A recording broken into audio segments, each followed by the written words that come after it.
Get back up. Hi, my name's Travelin' Trav. Sometimes I like to chase cool sounds, like in this tunnel, there was a really nice echo. Sometimes I like to chase the light, just looking for the right framing. Hi, my name's Travelin' Trav. This is a show I did with my oldest daughter about 12 years ago. I'm one of these white men, a naturalist like Darwin in many respects, a walker of woods like Thoreau. I, like Darwin, am disturbed by blood and the cutting of human flesh. I, like Thoreau, object to the terror-inspiring war machine that, even in Thoreau's time, disturbed the transcendentalists. I once took oaths to protect and defend this government and its constitution as both soldier and protector, servant, police officer. In my efforts to participate in both of these institutions, I was gravely disappointed. My greatest discovery was this. I learned, over the course of many years, that I could only see myself in these institutions. I faced the violent and toxic patriarchy in myself, and myself only. I had to. It was almost the entirety of my inheritance, my patrimony. I'm using the word patrimony here just to refer to everything that we seem to have inherited from what we might call Abrahamic religions, the violence, the slaying of the Great Mother. In many respects, my life has been gifted, and I have certainly been privileged. And there is, I believe, a responsibility that comes with the privilege I've experienced. My family of birth, we struggled financially. However, I was able, at 25 years of age, to recognize the level of privilege that I had been born into. Although the patriarchs around me could not agree, I identified as the rich young man in the story about the rich young man who approaches Jesus and says, "Lord, what shall I do?" Several years prior to this selling and giving, I had a profound spiritual awakening within the context of fundamentalist, Bible Belt, Empire Christianity. Empire Christianity is just the most recent iteration of human suffering, that institution which brought us genocide and slavery. I am not capable of serving Empire Christianity or giving any lip service to that bullshit anymore.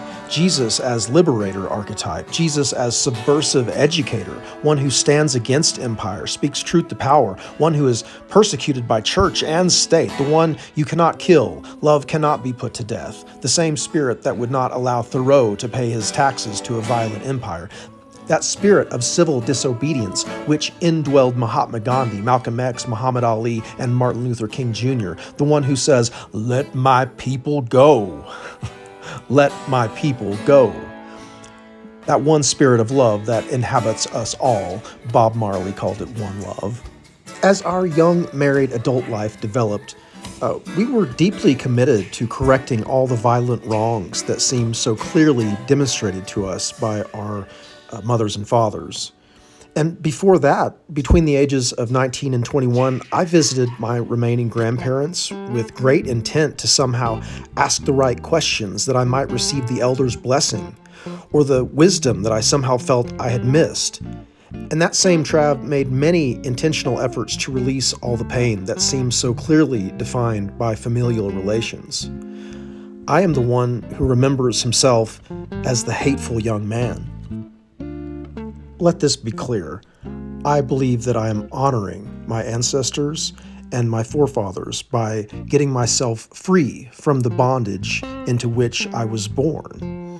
When I was a little boy, I said some very hurtful things to two of my classmates in particular. When I was a little boy, I felt that if I wanted to feel big, then I needed to make someone else feel small. Have you ever tried to make someone else feel small? Have you ever been so hurting that you hurt someone else? Later on, as an adult, even now, all that hate and hurt that I had buried deep inside, it's coming out to be healed. Sometimes that process is very difficult, but I do want you to know that it is possible. I see a lot of progress, a lot of love. Have you seen those films which document the sit-ins at the public counters during the 60s? We decided we'd had enough.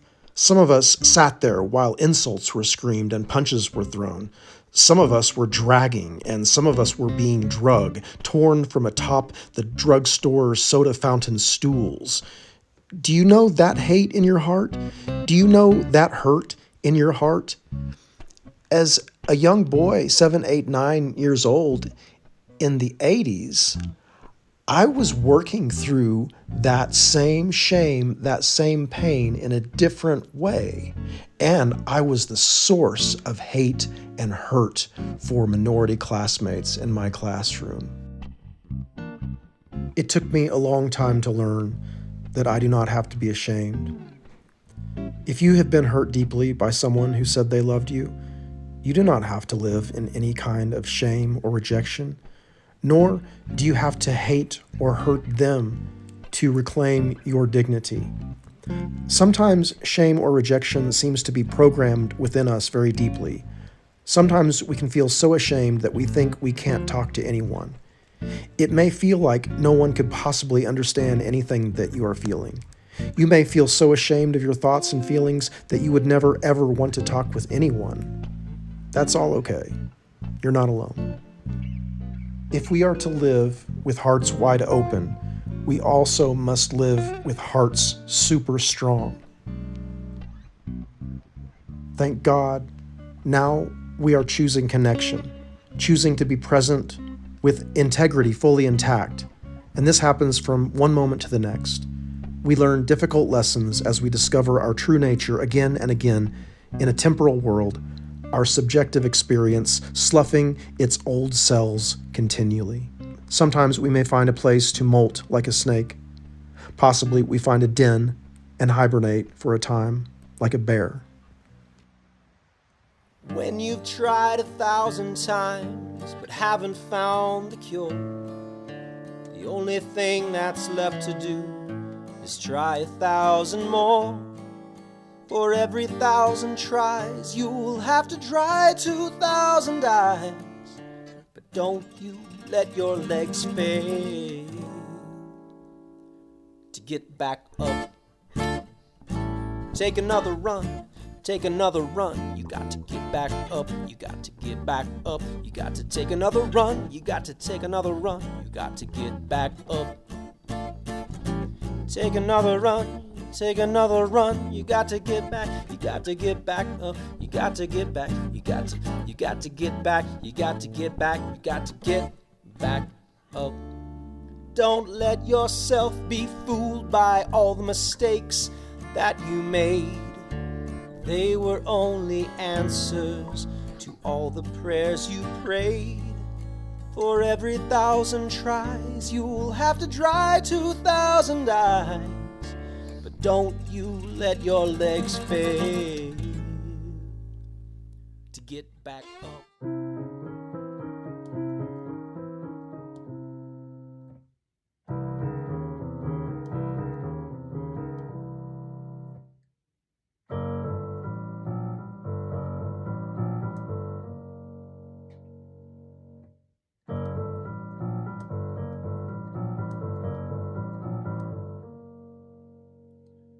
Symmetry in sound.